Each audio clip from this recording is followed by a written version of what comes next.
So this is the updated online, just our website, I guess.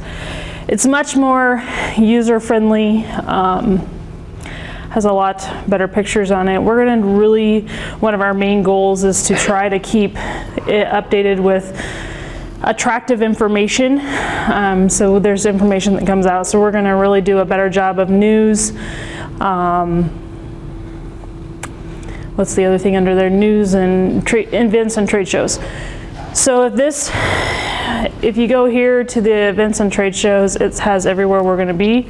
We'll put up farm tours up there if you let us know the dates. Searchable by month, keyword, and we have also when you go to one, if you click on that one, it will actually take you also to the website that is associated with the trade show.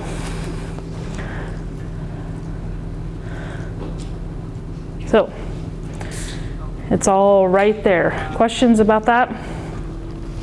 The other big thing that we always get, we had a big complaint about on our last website, was the product or the search for the resources. So we made it super easy this time. So if you just start typing, it will start eliminating anything that it doesn't think it is. So it's any type field, it just brought up anything that was associated with field history forms. You could type crop OSP.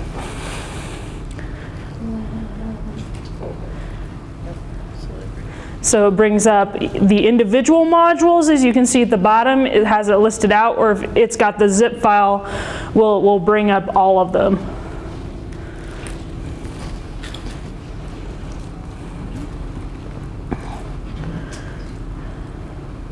So pretty easy to work that. Over on the other side there, we also have the product search, standards and regulations. It takes you to the different regulations that we certify for easy access. Questions about any of this? The other thing that we're going to continue to do throughout the year is just updating, and there'll be a meet the staff section, and there will also be some videos that the board did when they were in the office in November. Our developer did a lot of videos on them, some short clips. They would talk for hours, but we got like a few 30-minute clips out of them. Those will be uploaded as well. Just with the holidays and the AGMM, this kind of project got put on hold for a while. Any questions about the website? If you have pictures or you have things that you want on there, Demetria did a great job in sending us some pictures that she had. So we would take them. Yes, Chris? Yeah, so that everything with the forms has been redone, because a lot of times I had a hard time finding forms. You have to type in the actual code. Yep, so that's what we were doing right there under resources. You can actually, it's a lot easier to find. So you just go to resources, search resources, and right there you can just start typing, and it will start eliminating whatever, it just filters it out. So if like somebody typed bill of lading, eliminate anything out. So it's a lot simpler to find, because the other one was very specific. You had to put exactly what you were looking for. Okay, if there's no other questions about the website, we'll move into the online OSPs.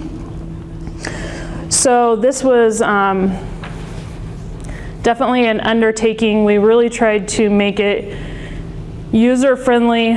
We know we work with computers all day long. We know we stare at a screen all day long. So we really tried to turn our brains into not everybody that does that.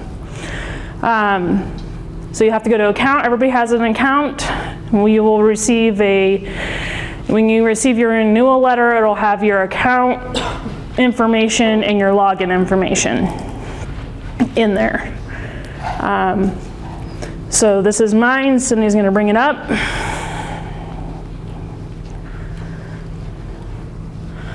Automatically, it will require you to change your password, and everybody has is associated with noemail123.com. It will require you to put in your email. You have to have an email address in order to have an account. we won't necessarily communicate with you by that email if you choose not to, but in order to have an account, you have to have an email.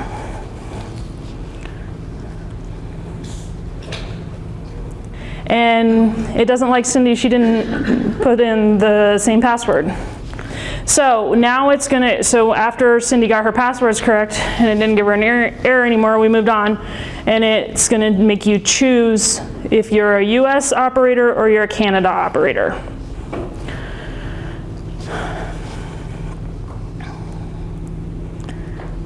So because we had to have a base for online OSPs, because this is going to be continuous, everybody is treated as a new member this year.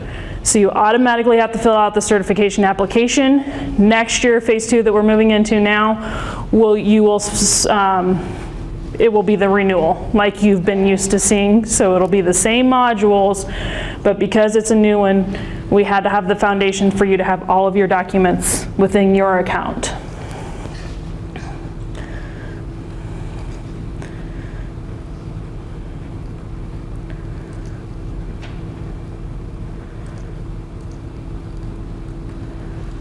So everything with the stars beside it is required information.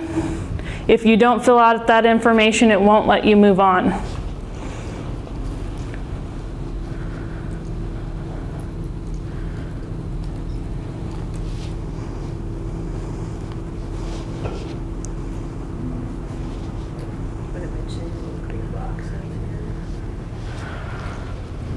The little green boxes with the exit or with the crosses on them, those are to expand. So if you want to, if you have more than one additional contact, you just click that and it adds another box, and you can add more contacts that Terry was talking about.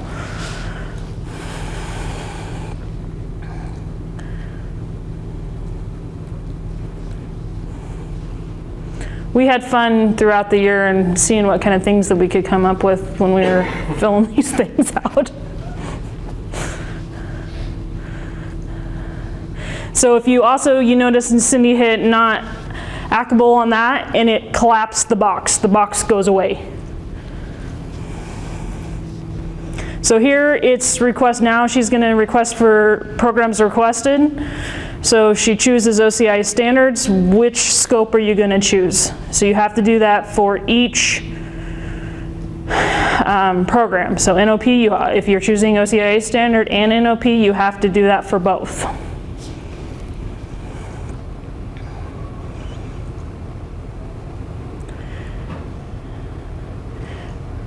You're agreeing here.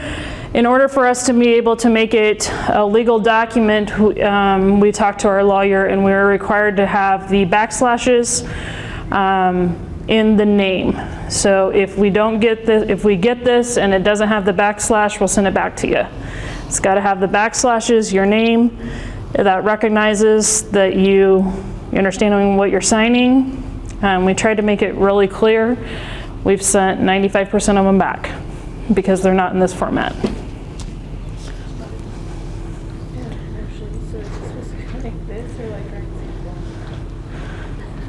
Yeah, it should be.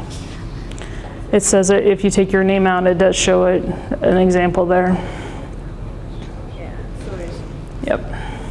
And we find little quirks. We fix them with the developers that we've been working with are very responsive. They've done a great job. So this is because you're a new applicant, you also have to sign the OLA again, the operating licensing agreement, and it also has to be in the same format in order for it to be a legal document.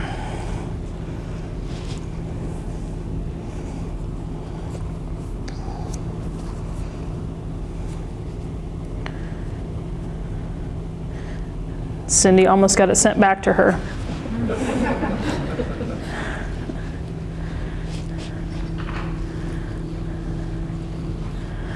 Okay, so now we have submitted those things that we need to do. We're ready to start the checklist. We've told it that we are going to be crop producers.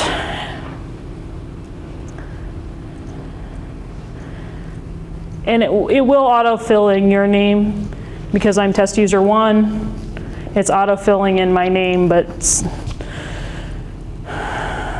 so this is just this checklist you guys do. We request certification for crops, wild crops. We grow coffee. And this will pull the modules that you're used to filling out. So when you had to fill out all the modules, but you didn't have to fill them all out because this automatically pulls the modules that you have to fill out. Yes, Lorian? How do you share this with the chapter once it's all complete? The operators are responsible. They can download them. So at the very end, I'll show you, you can download the OSPs and then they will have to send it to you. Oh. Here is, so on everyone, even if you don't apply for the OCIA standard, there's a question on this. So you have to tell it, are you applying for the OCIA standard, yes or no? If you click yes, it's going to leave the questions that are in green. If you click no, it's going to make them go away.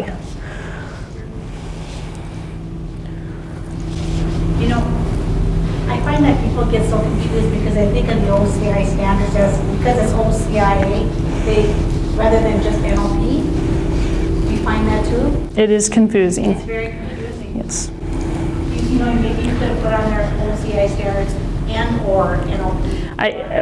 There are two separate standards because the questions that are in green are only apply to the OCIA standards. So you only have to answer them.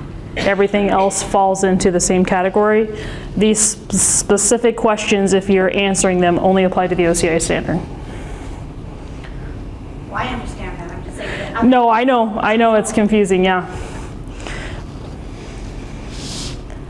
But what I'm saying is we couldn't have put or and NOP because they don't apply to the NOP. The green questions don't apply to the NOP. Maybe it should have said that. The green questions don't apply to that. So we put in here, and again, the arrows plus minus allow you to add more lines.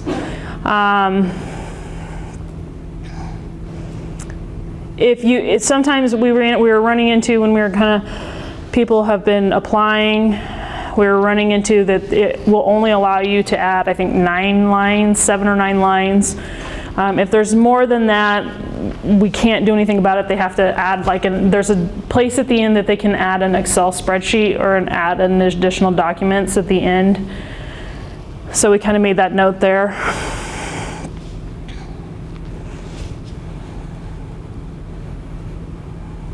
So what happens after you submit it is it just takes you to the next module.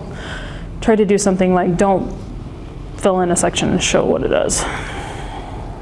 So Cindy skipped a section and she's going to submit it and it won't let her because she didn't fill in all of the required information.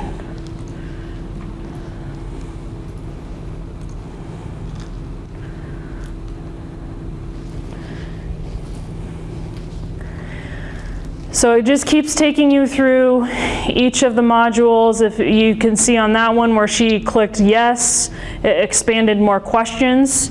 If she had clicked no, it wouldn't have made them answer those questions and they would have just disappeared.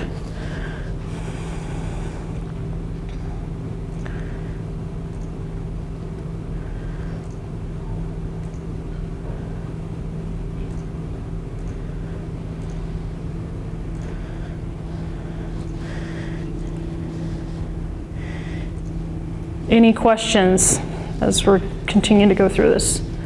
Yes, Marg. Just a comment. I told my members to take their last year's and follow along Sure. and just do the changes as you go and be really fast. Yeah. I had one guy who started like at 3 o'clock and at 5:30 he told me to sit down. This is exactly like your paper. I mean, it's question for question for question. We changed nothing. It's exactly like the paper version of what you've been doing.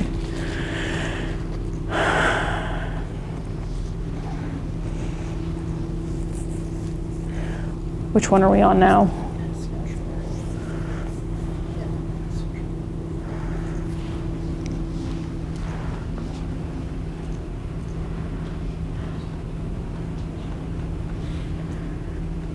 So we're getting close to the end here.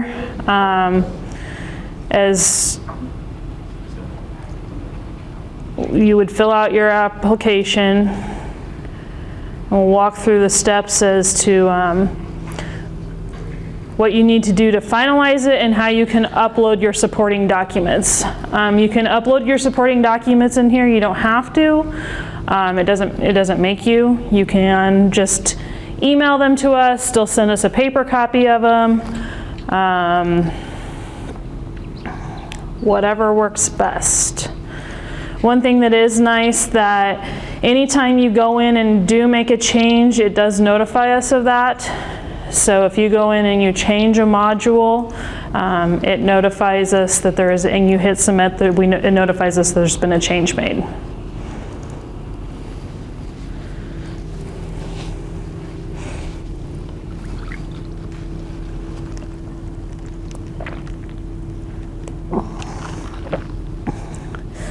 So Cindy's finalizing everything here.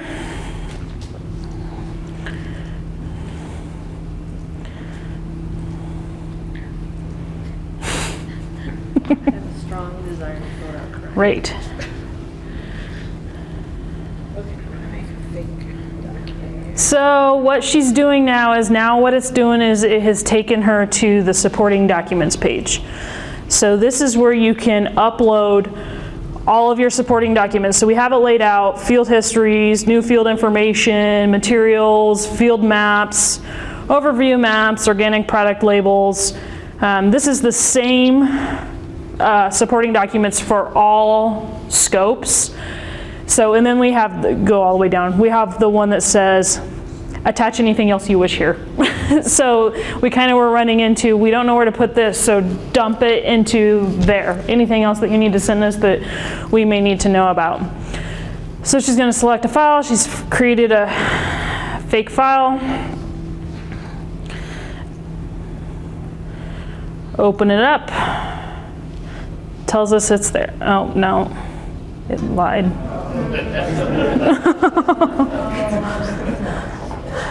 How come it wouldn't let you do that? And that's been the other challenge, is when we do run into things that have been, why won't it let us do this, but it'll let us do something else, trying to figure out why.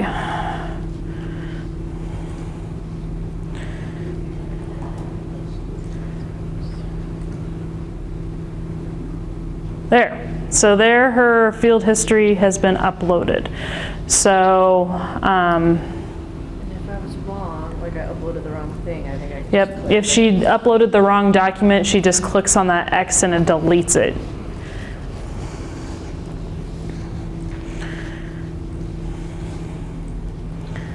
And then she goes to the bottom and hits submit, and then it submits all of your supporting documents that you have. So we're still not done yet.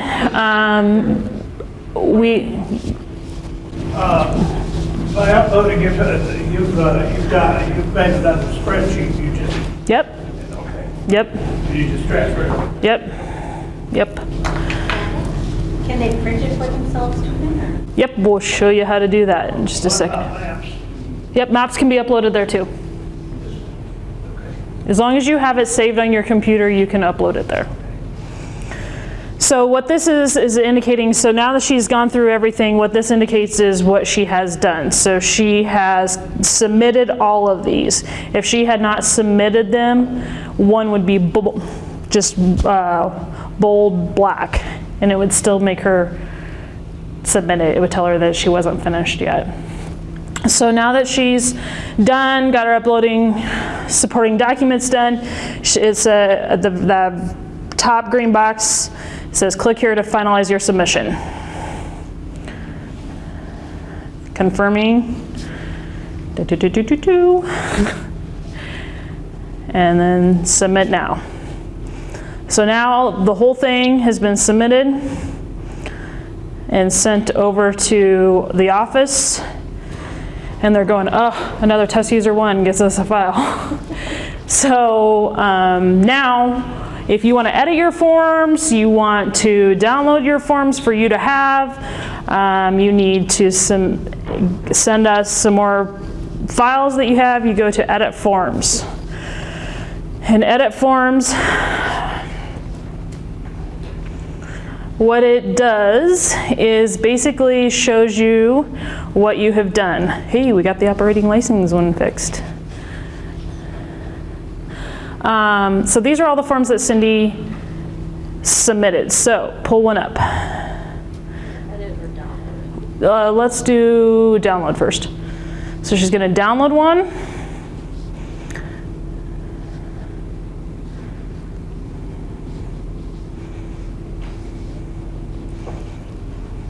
This is not the normal computer Cindy works on. So there it is.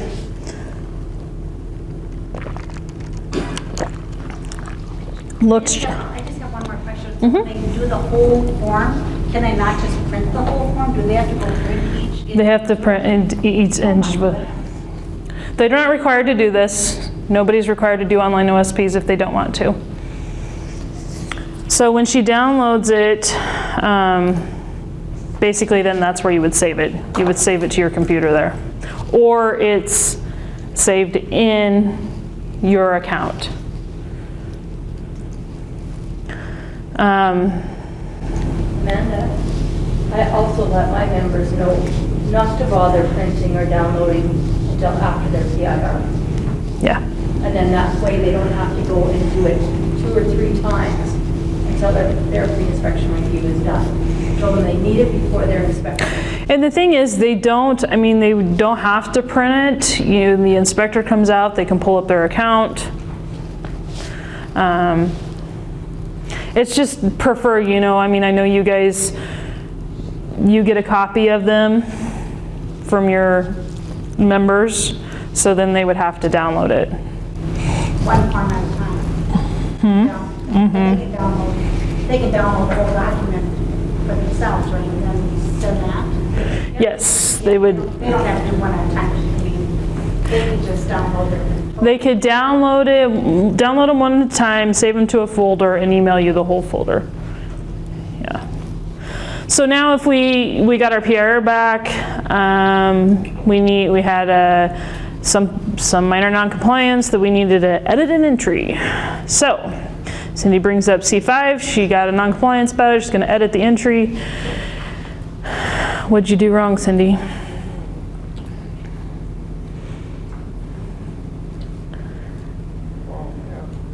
She said none.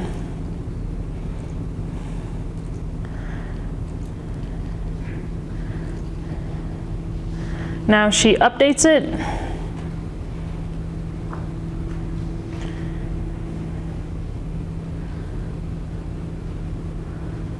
And it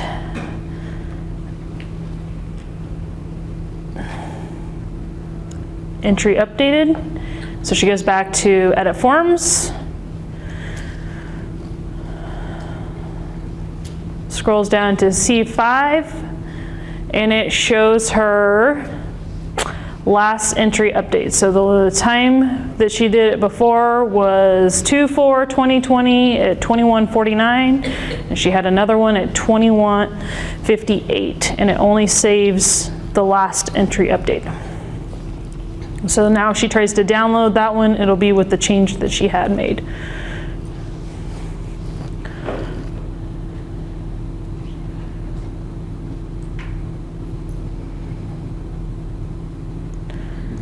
You have to open.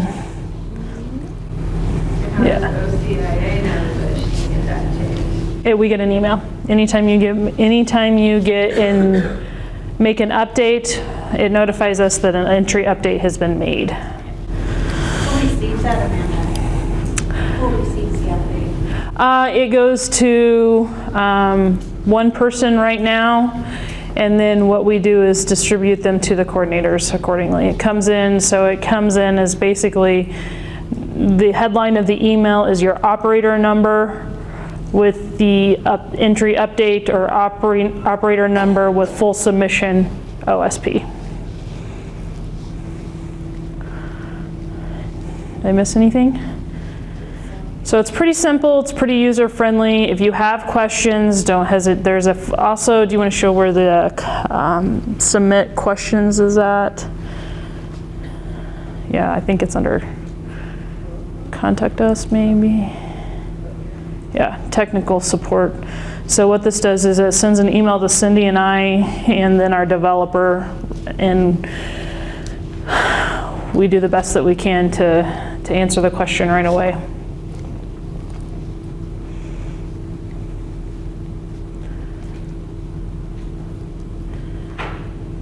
Dimitri's already done hers. We already got hers. Can I make a comment? Yeah, sure. Sorry I got in here a little late. I really appreciated hearing from a live person after. Sorry I got in late. I really appreciated hearing from a live living person after I submitted the application. Just seeing like the timestamp on there is nice, but just having confirmation on something from a living person was really helpful. So I made a mistake and I got word about a week afterwards, you know, here's what we're missing. And it wasn't like a pre-inspection review letter, but it was just the coordinator saying, you need to correctly put in the signature line. I didn't quite understand, I guess, how to properly format with the slashes. So I fixed that, and then the coordinator said, thank you, and your file is going to pre-inspection review, and then within a week after that, we got our pre-inspection review. So it worked very smoothly for me. Good, good. We've had a lot of positive comments on it. We know that there's going to be quirks and kinks that we have to work out, and we try to address them as quickly as we can. We just ask that everybody's understanding of that. And we'll continue to develop it over time. This year, what we'll be focusing on is phase 2. So phase 2, what that's going to be is the renewal. So once you've done this, next year when you go through the renewal process, if you remember your paper packets say certification renewal, and basically our hope is like, has anything changed? Verified that nothing has changed on your application.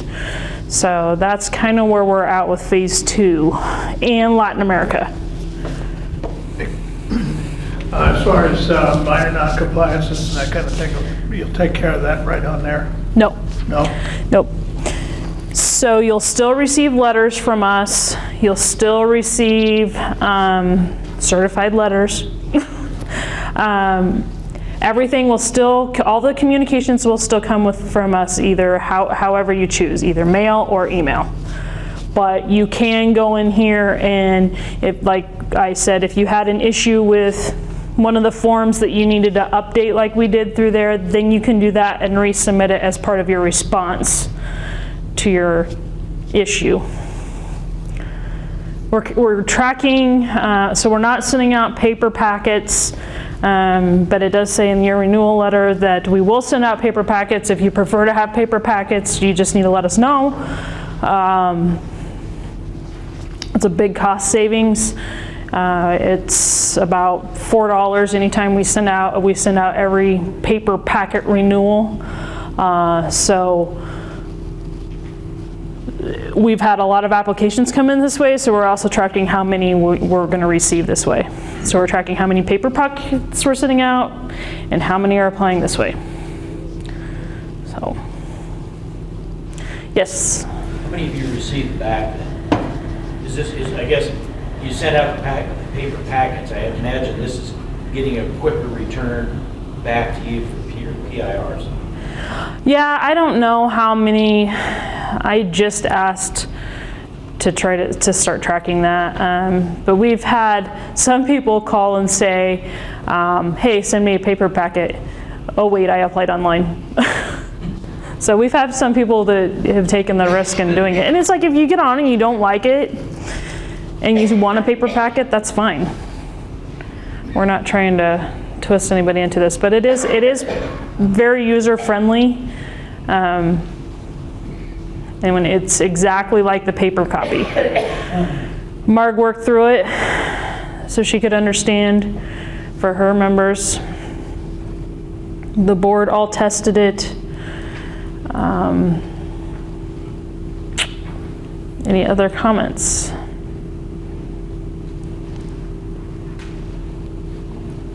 Yes.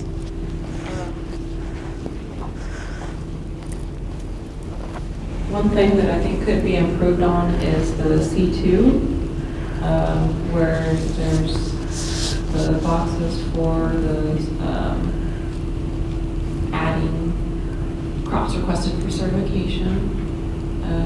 I thought that was very time consuming, and it's just like what has been filled out in the past with the C2.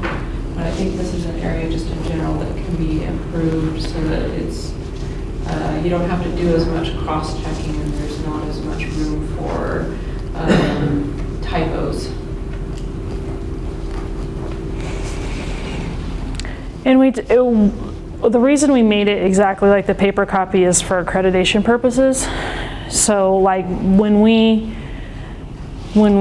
you downloaded it, that's exactly what we have to do, is we have to download it and then we upload it into our system as like C2, C3, C4 into our eCert database.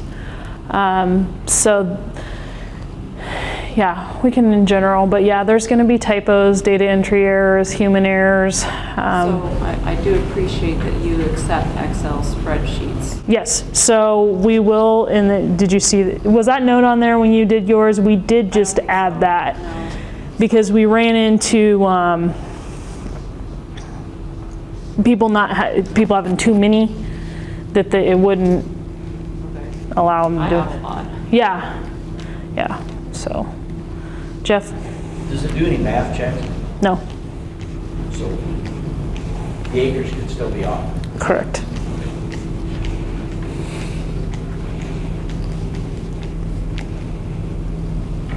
So my issue has probably been corrected because of that line on there, just, The spreadsheet? yes. Yeah. Yeah, and there's a lot of people that did that anyway that would submit them to us that way before. So yeah, we'll accept them that way. And Excel does math.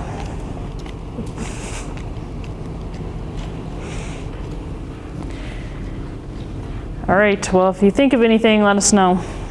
Okay, so if there's no more questions for Amanda and Cindy, thank you very much.